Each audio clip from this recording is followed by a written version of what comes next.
Hello friends, welcome in GST first session. आज से हम जीएसटी की शुरुआत करने जा रहे हैं। ये जीएसटी का फर्स्ट सेशन है।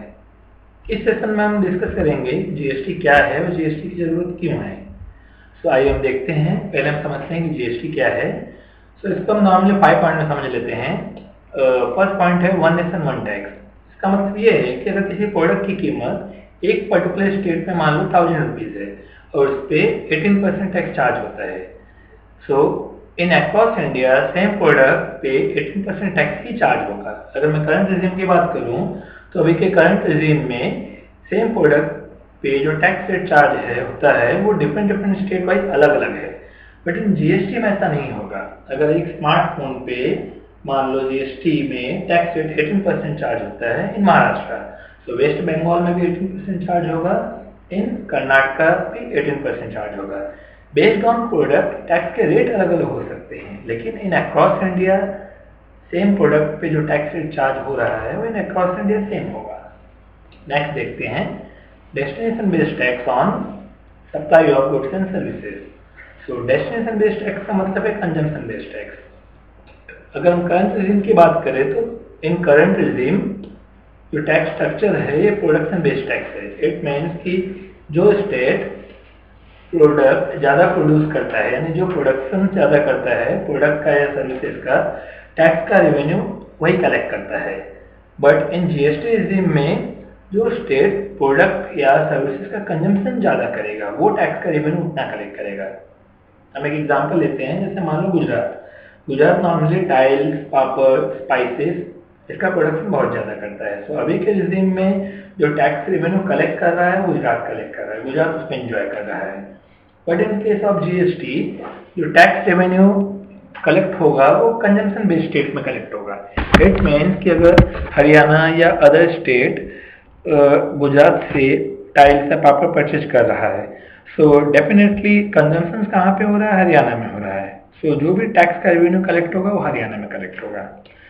नाउ नेक्स्ट देखते हैं, it will live on all supply. हम सिंपल एग्जांपल लेते हैं।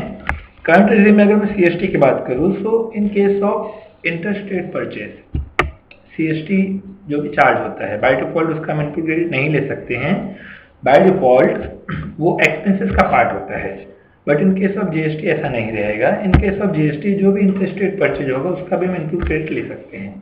नेक्स्ट, इन करंट रिजीम ब्रांच वाइज जो भी ट्रांसफर होते हैं लाइक ब्रांच ट्रांसफर वो एग्जम्प्ट होते हैं। But in case of GST branch transfer भी टैक्स के दायरे में आ जाएगा। उसमें भी टैक्स चार्ज होगा, उसके ऊपर भी हम इनपुट क्रेडिट ले सकते हैं।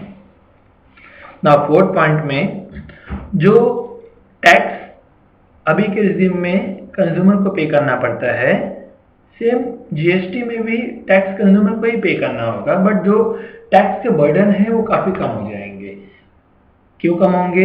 अगर हम आज के रिजीम की बात करें तो डबल टैक्सेशन सिस्टम है, like tax on tax culture है। दैट इज अगर सेम प्रोडक्ट पे वैट चार्ज हो रहा है तो पहले उस पर एक्साइज भी चार्ज होता है, आफ्टर देन वैट चार्ज होता है। जीएसटी में एक्साइज, वैट ये सभी सब अज्यूम्ड होकर कॉमन टैक्स स्ट्रक्चर बन जाएगा, जिससे जो एक्चुअल कॉस्ट आता है, जो टैक्स एग्जैक्टली आता है, वो टैक्स काफी कम हो जाएगा। नाउ हम लास्ट आते हैं, मल्टीपल टैक्स जीएसटी में सब अज्यूम्ड हो रहे हैं। कुछ सेंट्रल लेवल पे हैं, कुछ स्टेट लेवल पे हैं। सेंट्रल लेवल पे आप देख सकते हैं जैसे सेंट्रल एक्साइज ड्यूटी है, CVD and SAD, CST and VAT है। इन state level entry tax, octroi, surcharge etcetera. Next slide में आते हैं, why GST. GST why require, ये हम फोर्थ पॉइंट में समझते हैं। पहला पॉइंट है सिंपल टैक्स स्ट्रक्चर। अभी के अगर टैक्स स्ट्रक्चर की बात करें तो अभी काफी कॉम्प्लेक्स टैक्स स्ट्रक्चर है। एज अ बिजनेसमैन, अगर बिजनेस से एग्जांपल एज अ कंपनी मैं रजिस्टर्ड डीलर हूँ, मैं वैट भी मेंटेन करता हूँ, सर्विस प्रोवाइडर भी हूँ और मैन्युफैक्चरर भी हूँ। मुझे डिफरेंट इनवॉइसेस बनाने पड़ते हैं, अलग अलग रिटर्न मेंटेन करने पड़ते हैं। जीएसटी के एरा में ऐसा नहीं रहेगा। इन जीएसटी एरा आपका रिटर्न कॉमन हो जाएगा, क्योंकि आपके सारे टैक्स सब अज्यूम्ड हो जाएंगे और इनवॉइसेस भी आपको मल्टीपल नहीं बनाने पड़ेंगे, एक ही बनाने पड़ेंगे। Eliminating cascading effect. डेफिनेटली भी टैक्स ऑन टैक्स सिस्टम है। सेम प्रोडक्ट पर पहले एक्साइज लगता है, आफ्टर देन वैट लगता है। इससे जो प्रोडक्ट के कॉस्ट है वो काफ़ी हाई हो जाते हैं। इसके अलावा जो टैक्स चार्ज होते हैं पर्टिकुलर प्रोडक्ट को भी काफ़ी हाई चार्ज होते हैं। बट जीएसटी के केस में सभी टैक्स सब अज्यूम्ड होने की वजह से जो मीडिएटर टैक्स थे वो काफ़ी कम हो गए हैं, जिससे इन रेवेन्यू डेफिनेटली इंक्रीज हुआ है। सो कंज्यूमर लेवल पे भी रेवेन्यू इंक्रीज हुआ है, गवर्नमेंट लेवल पे भी रेवेन्यू इंक्रीज हुआ है और यूजर लेवल पे भी, कंपनी लेवल पे भी रेवेन्यू इंक्रीज हुआ है।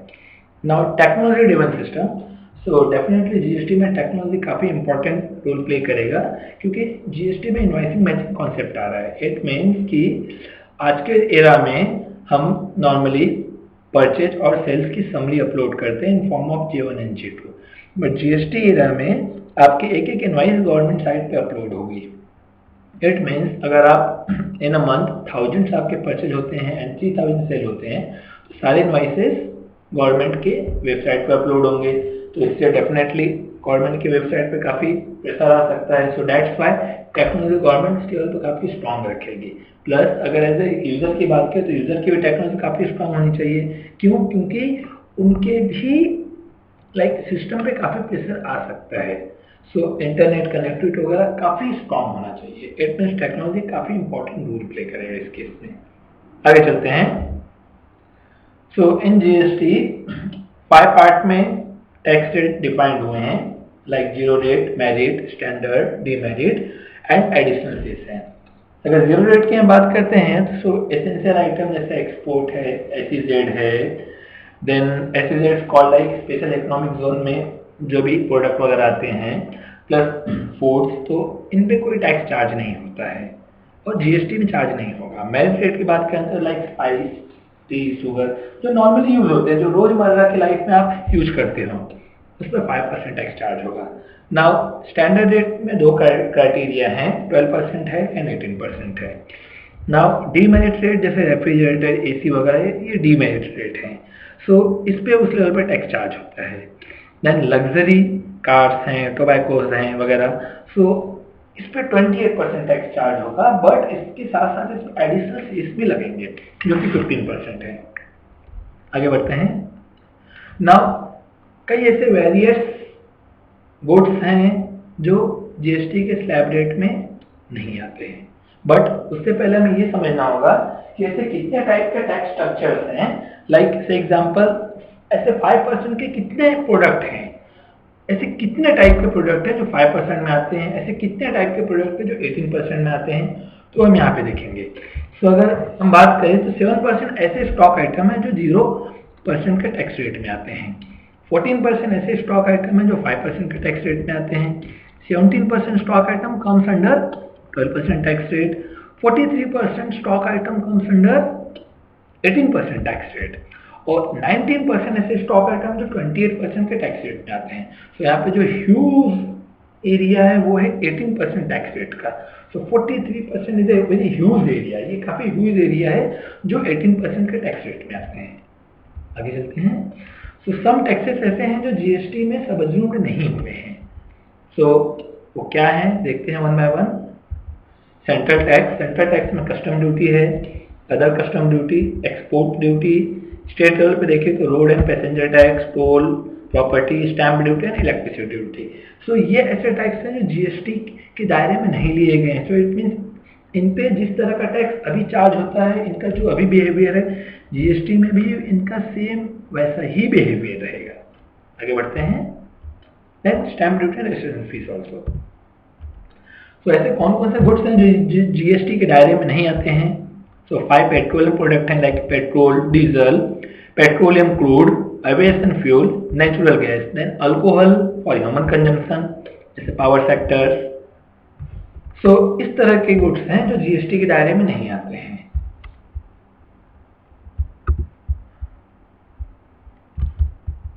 सो डेफिनेटली आपको ये पीपीटी काफी पसंद आया होगा। So thank you and wait for my next session. मैं बहुत ही जल्दी मेरा नेक्स्ट पीपीटी भी अपलोड करूंगा और आपको इस तरह के काफी अच्छे इन्फॉर्मेशन देते रहूंगा। अगर आपको ये मेरा पीपीटी काफी अच्छा लगा है तो प्लीज इसको आप लाइक कीजिए और सब्सक्राइब करना मत भूलिए। Thank you.